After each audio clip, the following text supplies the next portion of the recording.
Hi friends, welcome to biology simplified Tamil. நான் உங்கள் Senthilnathan. Mark டெஸ்ட்டில் எப்படி சார் மார்க்ஸை இம்ப்ரூவ் பண்ணுறது? இதுதான் நிறைய ஸ்டூடெண்ட்ஸோட கொஷினாக இருக்குது. அதற்கான சொல்யூஷன் என்னங்கிறத இந்த வீடியோவில் பார்க்கலாம். முதல்ல மார்க் டெஸ்ட்னா என்ன? ஆக்சுவல் நீட் எக்ஸாமில் ஃபிசிக்ஸ்லேருந்து 45 கொஷின், கெமிஸ்ட்ரிலேருந்து 45 கொஷின், பயாலஜிலேருந்து 90 கொஷின், டோட்டலாக 180 கொஷின்ஸ், 3 மணி நேரம், அதாவது மதியானம் 2 மணிலேருந்து 5 மணி வரைக்கும் நடக்கக்கூடிய எக்ஸாம். அதே மாதிரியே நம்ம மத்தியானம் 2 to 5 டைமிங் வச்சு பயாலஜிலேருந்து 90, ஃபிசிக்ஸ்லேருந்து 45, கெமிஸ்ட்ரிலேருந்து 45 கொஷின் என்டையர் சிலபஸை கவர் பண்ணி கிளாஸ் 11, கிளாஸ் 12 என்சிஆர்டியை கவர் பண்ணி எழுதக்கூடிய டெஸ்ட்டை மார்க் டெஸ்ட் அப்படிம்போம். யூஸ்வலாக மோஸ்ட் ஆஃப் த ஸ்டூடெண்ட்ஸுக்கு ஃபஸ்ட்டு மார்க் டெஸ்ட்டில் மார்க் கொஞ்சம் குறைஞ்சி தான் வரும். அதுக்கடுத்து வர மார்க் டெஸ்ட்டில் படிப்படியாக மார்க்ஸ் இம்ப்ரூவ் ஆகிட்டு போகும். எடுத்ததுமே ஒரு மார்க் டெஸ்ட்டில் மார்க் குறைஞ்சிருச்சின்னு வருத்தப்பட தேவையில்லை. சரி, ஒரு மார்க் டெஸ்ட்லேருந்து இன்னொரு மார்க் டெஸ்ட்டுக்கு எப்படி நம்ம மார்க்ஸை இம்ப்ரூவ் பண்ணுறது, வாங்க பார்ப்போம். First of all, the reality check. என்ன சார், உண்மை என்ன அப்படிங்கிறத நம்ம ஒத்துக்கணும் இல்லையா? First of all, don't panic. பயப்படாதீங்க. டெஸ்ட்டை பார்த்து பயப்படாதீங்க. யார் டெஸ்ட்டை பார்த்து பயப்படுறாங்களோ அவங்க தான் டெஸ்ட்டு எழுத விரும்பவே மாட்டாங்க. நான் சிலபஸே இன்னும் கவர் பண்ணல, 2 நாளில் எக்ஸாம் வருது, 3வது நாள் போய் நான் எக்ஸாம் எழுதி 3 மணி நேரம் வேஸ்ட் ஆக்கிறதுக்கு அந்த அன்னைக்கு ஃபுல்லாக உட்காந்து படித்து அப்புறம் நான் டெஸ்ட் எழுதிக்கிறேனே, இதெல்லாம் நம்ம சொல்லவே கூடாது. ஒரு டெஸ்ட்டுக்கு சிலபஸ் கம்ப்ளீட் பண்ணனா கூட அதை போய் எழுதிட்டு வந்துடுங்க. அப்போ தான் நம்ம என்னென்ன டாபிக் என்னென்ன கான்செப்டில் தரவாக இருக்கும், என்னென்ன டாபிக் என்னென்ன கான்செப்டில் வீக்காக இருக்குங்கிறத தெரிஞ்சுக்க முடியும். So writing each and every mark test is very very very very important. So a mark test is a practice match. Just நம்ம ப்ராக்டிஸ் பண்ணுறோம். ப்ராக்டிஸ் பண்ணி நம்மளோட பொசிஷன் எப்படி இருக்குது அப்படிங்கிறத, ப்ரிப்பரேஷன் எப்படி இருக்குங்கிறத தெரிஞ்சுக்க போகிறோம். It's purpose is to show you what you don't know it. இது வரைக்கும் நமக்கு என்ன தெரியலங்கிறத காமிக்கிற ஒரு டெஸ்ட் தான் மார்க் டெஸ்ட். அதை தெரிஞ்சால் தான் நம்ம வீக் பாயிண்ட்டை கண்டுபிடிச்சி அதை சரி பண்ண முடியும். Next, it's not about the marks today, it's about the learning gap you bridge tomorrow. நீங்கள் இன்னைக்கு எழுதுகிற டெஸ்ட்டில் ஃபெயிலியர் ஆகலாம், ஆனால் ஆக்சுவல் நீட்டில் சக்ஸஸ் ஆகணும் அப்படின்னா இப்போ இருக்கக்கூடிய கேப்பை ஃபில் பண்ணுறதுக்கு அந்த கேப் என்னன்னு தெரியணும்ல, அதை கண்டுபிடிக்க ஹெல்ப் பண்ணுறது தான் மார்க் டெஸ்ட். அதுக்கடுத்து உங்களோட மைண்ட் செட் பாசிட்டிவாக இருக்கணும். Every mistake in a mark test is a gift. ஒரு மார்க் டெஸ்ட்டில் நீங்கள் ஒவ்வொரு கொஷினும் தப்பு பண்ணுறீங்கன்னா வருத்தப்படாதீங்க, எனக்கு இது தெரியலையேன்னு நினைக்காதீங்க. ஆக்சுவல் நீட் எக்ஸாமில் இந்த மிஸ்டேக்கை நான் ரிப்பீட் பண்ணாமல் இருப்பேன். அப்பா, நான் இதை தவறாக புரிஞ்சுருக்கேன், இப்போ நான் சரியாக புரிஞ்சுக்கிறதுக்கான வாய்ப்பு இது, அப்படி நினைங்க நீங்கள் மார்க் டெஸ்ட்டில் பண்ணக்கூடிய ஒவ்வொரு தப்பையும். So it's a gift. It's one less mistake you will make in the final exam. So இங்கே ஒரு தப்பு பண்ணுறீங்கன்னா அந்த தப்பை ஃபைனல் எக்ஸாமில் பண்ணாமல் இருக்கிறதுக்கு இது நமக்கு ஒரு வாய்ப்பாக இருக்குங்கிறத நம்ம புரிஞ்சுக்கணும். நெக்ஸ்ட்டு, 5 ஸ்டெப்ஸாக நம்ம இந்த மார்க் டெஸ்ட் மார்க்ஸை எப்படி இம்ப்ரூவ் பண்ணுறது, எப்படி அதை பயன்படுத்திக்கிறது அப்படின்னு பார்ப்போம். த போஸ்ட்மார்ட்டம் அனாலிசிஸ். போஸ்ட்மார்ட்டம்னா என்ன? செத்து போனவங்களை அறுத்து ஏன் செத்தான், எப்படி செத்தான் அப்படின்னு பார்க்குறாங்கல்ல, அதுபோல் நீங்கள் ஒரு மார்க் டெஸ்ட் எழுதினதுக்கப்புறம் அதில் தப்பான கொஷின்ஸ்லாம் எடுத்து ஏன் தப்பு பண்ணீங்க, அதை எப்படி சரி பண்ணுறது அப்படிங்கிறத பார்க்குறது தான் போஸ்ட்மார்ட்டம் அனாலிசிஸ்.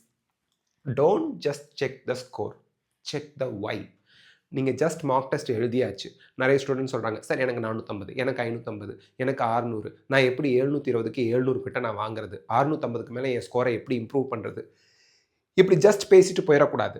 அந்த டெஸ்ட் எழுதியிருக்கீங்க இல்லையா, அதுக்குள்ளே தான் உங்கள் அடுத்த டெஸ்ட்டுக்கான மார்க்கை இம்ப்ரூவ் பண்ணுற சீக்ரெட் ஒளிஞ்சிக்கிட்டு இருக்கு. அந்த சீக்ரெட்டை எடுத்து பார்க்கணும். எப்படி? கால்குலேஷன், அதாவது நீங்கள் ஒரு மார்க் டெஸ்ட்டில் பண்ணக்கூடிய மிஸ்டேக் ஏன் பண்ணியிருக்கீங்கிறதுக்கு 4 மெயின் கேட்டகரியாக பிரிச்சுக்குங்க. First, silly mistake. இந்த சில்லி மிஸ்டேக்கை அவாய்ட் பண்ணாலே நீங்கள் 600 டச் பண்ணிடலாம். என்ன சார் சில்லி மிஸ்டேக்கு? ரொம்ப சிம்பிள். கால்குலேஷனில் எரர் பண்ணிடுறது. எந்த ஃபார்முலா யூஸ் பண்ணணும், அந்த கான்செப்டில் என்னென்ன விஷயங்கள் இருக்குங்கிறது தெளிவாக தெரியும், நல்லா அண்டர்ஸ்டாண்ட் பண்ணிட்டீங்க. ஆனால் எங்கேயோ ஒரு இடத்துல கால்குலேஷன் எரர் பண்ணிட்டீங்க, மைனஸ் போகிறதுக்கு பதிலாக ப்ளஸ் போட்டிங்க, ப்ளஸ் போகிறதுக்கு பதிலாக மைனஸ் போட்டிங்க. அப்போ தப்பான ஆன்சர் வரும். அந்த ஆன்சரு ஆப்ஷனில் இருக்கும். அப்போ அதை நீங்கள் டிக் பண்ணிட்டு வந்துட்டீங்க, ஷேட் பண்ணிட்டு வந்துட்டீங்க, தப்பாக போச்சு. அது silly mistake. Misreading the question. கேட்டது இன்கரெக்ட் ஆப்ஷனை கரெக்ட் பண்ணுங்க அப்படின்னு சொல்லுவாங்க. ஆனால் நீங்கள் எதை கண்டுபிடிச்சிருப்பீங்க? கரெக்ட் ஆப்ஷனை நீங்கள் ஷேட் பண்ணிட்டு வந்திருப்பீங்க. ஆனால் கொஷினில் இன்கரெக்ட்னு இருக்குது. இது கொஷினை தப்பாக புரிஞ்சுக்கிட்டதுனால, தப்பாக படித்ததுனால வந்த mistake. Or bubbling the wrong OMR circle. கொஷினை பார்க்கும்போது 2வது ஆப்ஷன் ஆன்சர் நினச்சிருப்பீங்க. மனசுக்குள்ளே அப்படியே சந்தோஷத்தில் குதியாட்டம் போட்டுட்ருப்பீங்க. எனக்கு இந்த கொஷினுக்கு ஆன்சர் தெரிஞ்சிச்சுன்னு. அங்கே ஷேட் பண்ணும்போது 3வது ஆப்ஷனில் ஷேட் பண்ணியிருப்பீங்க. ஸோ இந்த சில்லி மிஸ்டேக்ஸ் எல்லாத்தையும் நீங்கள் அவாய்ட் பண்ணணும். 2வது, நீங்கள் மார்க் டெஸ்ட்டில் கம்மி மார்க் வாங்குறதுக்கு ஒரு கொஷினுக்கு தப்பு பண்ணதுக்கு காரணம் என்னவா இருக்கலாம்? Conceptual gaps. அதாவது நீங்கள் இன்னும் அந்த கான்செப்டை தெளிவாக புரிஞ்சிக்கல. அப்போ திருப்பி நீங்கள் அந்த கான்செப்டை ரீரீட் பண்ணி இன்னொருத்தவங்களுக்கு எக்ஸ்பிளைன் பண்ணக்கூடிய அளவுக்கு நீங்கள் அதை புரிஞ்சிக்க ட்ரை பண்ணணும். And time pressure.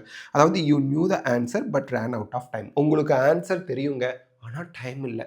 ஆன்சர் பேப்பரை பிடுங்கிட்டாங்க. அப்போது ஆன்சர் பேப்பர் பிடுங்குற இன்விஜிலேட்டரை வில்லன் மாதிரி பார்ப்போம், யமதர்மராஜா மாதிரி பார்ப்போம். பட் இருக்கிற டயத்துக்குள்ளே நம்ம அந்த கொஷின்ஸ் எல்லாம் சால்வ் பண்ணி முடிச்சிருக்கணுமா இல்லையா? ஸோ எனக்கு தெரியும், டைம் இல்லை அப்படின்னு சொல்லக்கூடாது, ஞாபகத்தில் வச்சுங்க. அன்அட்டம்ப்டட். நிறைய கொஷின் நம்ம அட்டன் பண்ணாமே வந்திருப்போம். ஏன் அட்டன் பண்ணாமல் வந்துட்டோம்? ஏன்னா அந்த கான்செப்டை நம்ம இன்னும் படிக்கவே இல்லை.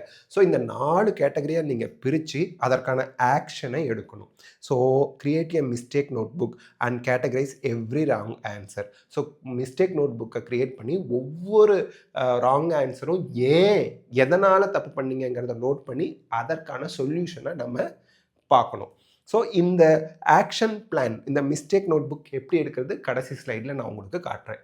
2வது ஸ்டெப், த 80-20 ரூல். இது வந்து பார்த்தீங்க அப்படின்னா 20% high yielding topics and concepts chemistry, physics, பயாலஜியில் படித்தாலே 80% ஆஃப் த மார்க்ஸ் ஸ்கோர் பண்ணலாம். ஸோ அதனால் ஹை ஈல்டிங் சாப்டர்ஸ், பயாலஜியை பொறுத்த வரைக்கும் molecular basis of inheritance, biotechnology, principles of inheritance and variation, இந்த மாதிரி high yielding chapter, sexual reproduction in flowering plants, human reproduction, அதே போல் class 11th plant physiology, human physiology, இந்த மாதிரி high yield chapter, cell cycle and cell division, இந்த மாதிரி high yield சாப்டரை நல்ல concentrate பண்ணுங்கள். அதுவே உங்களுக்கு 80% ஸ்கோர் வாங்குறதுக்கு ரொம்பவே ஹெல்ப்ஃபுல்லாக இருக்கும். ஃபிசிக்ஸ், கெமிஸ்ட்ரி, பயாலஜி எல்லாத்துலேயுமே அதை நீங்கள் மிஸ் பண்ணிடவே கூடாது. அப்போ தான் நம்ம ஸ்கோரை இன்க்ரீஸ் பண்ண முடியும். அதற்கடுத்து வீக் சப்ஜெக்ட் என்ன அப்படிங்கிறத ஒதுக்கி வச்சுருவாங்க. உதாரணத்துக்கு என்னோடய ஸ்டூடெண்ட் ஒருத்தர் இருக்கிறாரு. அவருக்கு ஸ்ட்ராங்கான சப்ஜெக்டை முதல்ல நான் படித்து வச்சுக்கிறேன், கடைசி 2 மாதத்தில் நான் வீக்காக இருக்கக்கூடிய சப்ஜெக்டை படிக்கிறேன் அப்படின்னு சொல்லி அவருக்கு பயாலஜினா ரொம்ப விருப்பம். 10 மாதம் ரிப்பீட்டருக்கு இருக்குன்னா 7 மாதம் பயாலஜியை மட்டும் படிச்சுட்டு இருந்தார். கடைசி 3 மாதத்தில் ஃபிசிக்ஸ், கெமிஸ்ட்ரி எடுத்து வச்சு படித்தார். படித்து முடிக்கும் போது பயாலஜி ஃபுல்லாக மறந்து போச்சு. ஏன்னா அந்த 2 மாதம் அவர் பயாலஜியை டச் கூட பண்ணல. இப்போது இதுலேருந்து நமக்கு என்ன தெரியுது? சைமல்டேனியஸாக equal importance to physics, chemistry, biology நீங்கள் கொடுக்கணும். ஒவ்வொரு சப்ஜெக்ட்டுக்கும் equal importance.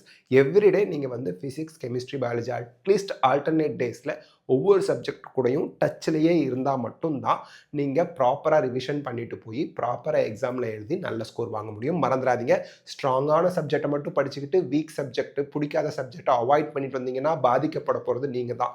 Week சப்ஜெக்ட்டுக்கும் equal importance கொடுத்து பிகினிங்லேருந்தே படிக்கணும். ஓகே, மாஸ்டர் த பேசிக்ஸ். ஸோ என்சிஆர்டி தான் உங்களுக்கு ஸ்டாண்டர்ட் டெக்ஸ்ட் புக். என்சிஆர்டியை முதல்ல தரவு பண்ணுங்கள். என்சிஆர்டியில் இருக்கக்கூடிய கான்செப்டை நல்லா அண்டர்ஸ்டாண்ட் பண்ணிக்கோங்க, even for physics and chemistry. அதுக்கப்புறம் காம்ப்ளெக்ஸ் ரெஃபரன்ஸ் புக்ஸுக்கு போய்க்கலாம். எடுத்ததும் காம்ப்ளெக்ஸ் ரெஃபரன்ஸ் புக்ஸ்க்கு போகும்போது அந்த சப்ஜெக்ட் பிடிக்காமல் புரியாமல் போயிடுது. அடுத்து ஃபிக்ஸ் யுவர் எக்ஸாம் டெம்பர்மெண்ட். என்ன சார் சொல்ல வரீங்க? நீங்கள் 3 ரவுண்டில் உங்கள் நீட் எக்ஸாமை எழுத போகிறீங்க, அதாவது மார்க் டெஸ்ட்டை எழுத போகிறீங்க. Round 1 easy and sure. கண்டிப்பாக இந்த கொஷின் எனக்கு ஈஸி. இது பாருங்கள், ஈஸின்னா டைரெக்டாக இருக்க கொஷின்னு மட்டும் அர்த்தம் கிடையாது. ஹெவி கேல்குலேஷன்ஸ் கூட இருக்கலாம், ஆனால் நீங்கள் அதை ஈஸியாக டிரைவ் பண்ணி ஆன்சர் கண்டுபிடிச்சிருவீங்க அப்படிங்கிற கொஷின் தான் ஈஸி கொஷின்னு சொல்கிறோம். அண்ட் கண்டிப்பாக உங்களுக்கு அந்த கொஷினை டிரைவ் பண்ணுறீங்க அப்படின்னா 5 நிமிஷம் ஆனால் கூட கரெக்டாக ஆன்சரை டிரைவ் பண்ணிடுவீங்கிற நம்பிக்கை இருந்துச்சு அப்படின்னா நீங்கள் அதை ஈஸி அண்ட் ஷியோர் அந்த ஃபஸ்ட் ரவுண்டில் அந்த கொஷின்ஸ் எல்லாத்தையும் பயாலஜி, ஃபிசிக்ஸ், கெமிஸ்ட்ரியில் அட்டன் பண்ணுங்கள்.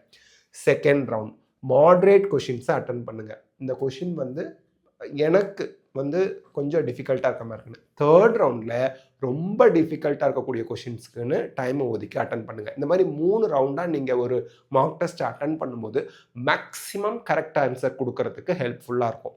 அது மாதிரி அந்த டைம் பத்தாமல் போயிடுச்சு, தெரிஞ்ச கொஷினுக்கே என்னால் ஆன்சர் பண்ண முடியல அப்படிங்கிற ஒரு சுச்சுவேஷன் வராது. ஸோ இங்கே டைம் மேனேஜ்மெண்ட்டை பொறுத்த வரைக்கும் ரவுண்டு 1க்கு நீங்கள் வந்து பயாலஜிக்கு 45 மினிட்ஸ், கெமிஸ்ட்ரிக்கு 60 மினிட்ஸ், ஃபிசிக்ஸ்க்கு 75 மினிட்ஸ் வச்சுக்கலாம். ரவுண்ட் 2க்கு மீதி இருக்கிற டயத்தை ஒதுக்குங்க. கடைசியாக டிஃபிகல்ட் கொஷின், எனக்கு ஆன்சரே தெரியல பட் தெரியுதான்னு நான் ட்ரை பண்ணுறேங்கிறதெல்லாம் எக்ஸ்பெரிமெண்டெல்லாம் தெரிஞ்ச கொஷின் ஓரளவு தெரிஞ்ச கொஷினில் அட்டன் பண்ணிவிட்டு தெரியாத கொஷினை அட்டன் பண்ணால் மட்டும்தான் அதிக மார்க் வாங்க முடியும். Next step 4 active revision versus passive reading. Passive reading வேலைக்கு ஆகாது. புக்கை வச்சு என் குழந்தை விடிய விடிய படிக்கிறான் சார், அவன் அவ்வளோ கஷ்டப்படுறான் சார், மார்க் வராது. ஆக்டிவ் ரிவிஷன்னா என்ன? 1, close the book and try to explain your concept out loud. செவுத்துக்கு முன்னாடி நின்று அந்த செவுத்துக்கு நீங்கள் டீச் பண்ணுங்கள். உங்களால் ஒரு கான்செப்டை தெளிவாக டீச் பண்ண முடிஞ்சிருச்சு அப்படின்னா நீங்கள் அந்த கான்செப்ட்லேருந்து எப்படி கொஷின் கேட்டாலும் ஆன்சர் பண்ணிடுவீங்க. அதுதான் நம்ம வந்து ஆக்ஷன் ரிவிஷன், அதாவது ஆக்டிவ் ரிவிஷன் அப்படின்னு சொல்கிறோம். Next flash cards, short notes. Flash கார்ட்ஸில் வெரி குட்டியாக இம்பார்ட்டண்ட்டான எக்ஸாம்பிள்ஸ், டயக்ராம்ஸ், டேபிள்ஸ் இதெல்லாம் நோட் பண்ணி வச்சு அப்பப்போ ரிவைஸ் பண்ணுங்கள். அதுக்கடுத்து டெய்லி 20 to 30 MCQs உங்களோட வீக்கஸ்ட் டாபிக்ஸ் எடுத்து ப்ராக்டிஸ் பண்ணுங்கள். அப்போ தான் அதை நீங்கள் ஸ்ட்ரென்தன் பண்ண முடியும். Next the 1% better weekly routine. அதாவது ஒவ்வொரு வாரமும் 1% நீங்கள் பெட்டர் ஆகிட்டு வந்தீங்கனாலே நீங்கள் நீட்டாக கிராக் பண்ணிடலாம். ஃபஸ்ட்டு செவ்வாய்க்கிழமையிலேருந்து சனிக்கிழமை வரைக்கும் நீங்கள் கண்டுபிடிச்சிங்க இல்லையா, எரர் நோட்லாம் எழுதி வச்சிங்க இல்லையா, எங்கெல்லாம் வீக் பாயிண்ட்டுன்னு பார்த்தீங்க இல்லையா, அது எல்லாத்தையும் நீங்கள் படிங்க. என்ன ஆக்ஷன்லாம் பண்ணணும்னு நினச்சிங்க அதை அப்ளை பண்ணுங்கள், ப்ராக்டிஸ் பண்ணுங்கள், ஒரு டெஸ்ட் எழுதுங்க. சண்டே ஈவினிங் நீங்கள் எழுதின டெஸ்ட்டை ரிவ்யூ பண்ணி அனலைஸ் பண்ணுங்கள். வீக்லி எரர்ஸ் என்னென்ன அப்படிங்கிறத நோட் பண்ணுங்கள். அதுக்கடுத்து மண்டே நீங்கள் டியூஸ்டே டு சாட்டர்டே ஒரு மார்க் டெஸ்ட் எழுதியிருப்பீங்கன்னா இல்லை 2 மார்க் டெஸ்ட் எழுதியிருப்பீங்கன்னா அதை ரீஅட்டம் பண்ணுங்கள் மண்டே. சண்டே அதை ரிவ்யூ பண்ணிடணும், மண்டே அதை ரீடெஸ்ட்டாக எழுதுங்க. ரீடெஸ்ட் எழுதும்போது உங்களோட தவறுகள் ஓவர் கம் பண்ணியாச்சா அப்படிங்கிறத செக் பண்ணுங்கள். அப்போ தான் அங்கே இம்ப்ரூவ்மெண்ட் இருக்குது அப்படின்னு அர்த்தம். Next health check. இவ்வளோ சொல்கிறோம், ஹெல்த் இஸ் வெல்த், சுவரின்றி சித்திரம் வரைய முடியாது. ஒரு நாளைக்கு 7 to 8 மணி நேரம் தூங்குங்க. சரியான அளவுக்கு தூக்கம் இருந்தால் தான் நீங்கள் படித்தது லாங் டேர்ம் மெமரியில் போய் ஸ்டோர் ஆகும். சரியான அளவுக்கு தூக்கம் இல்லைன்னா 30% நீங்கள் அதிகமான சில்லி மிஸ்டேக் பண்ணுவீங்கிறத மறந்துடாதீங்க. அதே போல் கன்சிஸ்டன்சி இஸ் த கீ. அதாவது ஸ்மால் ஸ்டெப்ஸில், அதாவது 300 மார்க்லேருந்து 330, 330லேருந்து 350, 350லேருந்து 370, இப்படி ஸ்மால் ஸ்டெப்ஸில் உங்கள் மார்க்ஸ் இம்ப்ரூவ் பண்ணிட்டு போகணும்னு நினைங்க. 300லேருந்து 650 வரணும்னு நினைக்கிறது தப்பு. அதுதான் நமக்கு ஏமாற்றத்தை கொடுக்குது. ஸோ எக்ஸ்பெக்டேஷன் அப்படிங்கிறது மீனிங்ஃபுல்லாக இருக்கணும், ஏமாற்றத்தை தரதாக இருக்கக்கூடாது. மீனிங்ஃபுல் எக்ஸ்பெக்டேஷன் இருக்கும்போது அந்த எக்ஸ்பெக்டேஷனை நீங்கள் மீட் பண்ணும்போது, கரெக்டாக அதை அடையும் போது confidence level, particularly self confidence level, தன்னம்பிக்கை இன்க்ரீஸ் ஆகும். நெக்ஸ்ட்டு இப்போது success is the sum of small efforts. உங்களுக்கு தெரியும், குட்டி எஃபர்ட் எல்லாம் சேர்ந்து தான் உங்களை வெற்றி அடைய வைக்குது. ஸோ ஒவ்வொரு நாளும் நீங்கள் எடுக்கக்கூடிய எஃபர்ட் கண்டிப்பாக நீங்கள் வெற்றி அடைகிறதுக்கு ஹெல்ப்ஃபுல்லாக இருக்குங்க. And go back to your last mark test. கடைசியாக என்ன மார்க் டெஸ்ட் எழுதுனீங்க அதை எடுங்க. அதில் இருக்கக்கூடிய எரர்ஸை கேட்டகரைஸ் பண்ணுங்கள். அதை எப்படி சரி பண்ணுறதுன்னு செக் பண்ணுங்கள். அடுத்த மார்க் டெஸ்ட்டில் மார்க் இம்ப்ரூவ் ஆகிறத நீங்கள் பார்ப்பீங்க. So you have God the potential. உங்களால் முடியுங்க. நீங்கள் உங்களோட வெற்றிக்கான பயணத்தை தொடங்குறது தான் உங்களோட வேலையாக இருக்கும். ஸோ இப்போ ஒரு எக்ஸாம்பிளுக்கு மிஸ்டேக் நோட் புக் எப்படி இருக்குன்னு பார்க்கலாம். ஒரு மார்க் டெஸ்ட் எழுதிட்டீங்க. அந்த மார்க் டெஸ்ட்டில் என்னென்ன கொஷின் தப்பாக எழுதுனீங்க அந்த கொஷினையே எழுதிட்டு டைம் வேஸ்ட் பண்ணிட்டு இருக்காதீங்க. சும்மா கொஷின் நம்பர், அந்த மார்க் டெஸ்ட் எழுதிக்கங்க. மார்க் டெஸ்ட் 1 அந்த டே எழுதிக்கங்க. அந்த மார்க் டெஸ்ட் கொஷின் பேப்பரை பத்திரமா நீங்கள் ஃபைல் பண்ணிட்டு வரணும்.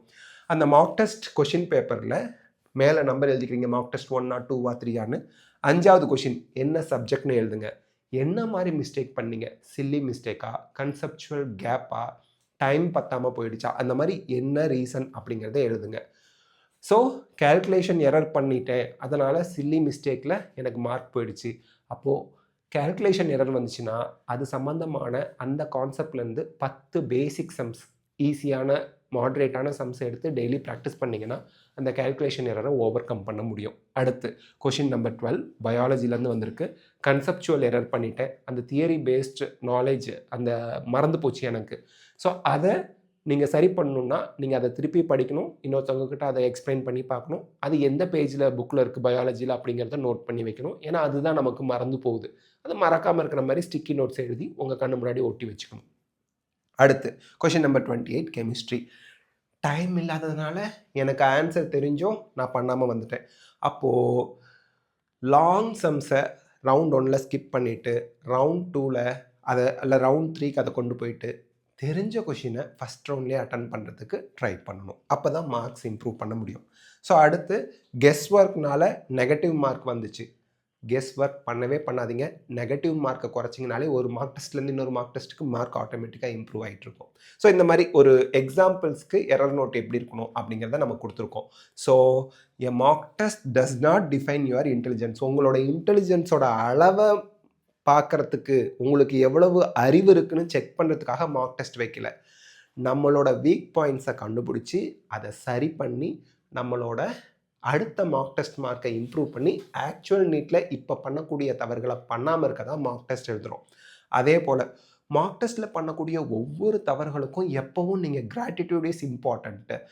தேங்க்ஃபுல்லாக இருங்க. ஏன்னா ஆக்சுவல் நீட்டில் இந்த மாடல் கொஷின் ஒன்று வந்துச்சுன்னா நான் இனி தப்பு பண்ண மாட்டேன், இங்கே பண்ண தப்பை நான் மறுபடி பண்ண வாய்ப்பு இல்லை அப்படிங்கிறதுனால சந்தோஷம்தான் பட்டுக்கணும். தோல்வியுறும் துணியும் மனமே வெற்றியின் முதல் படி.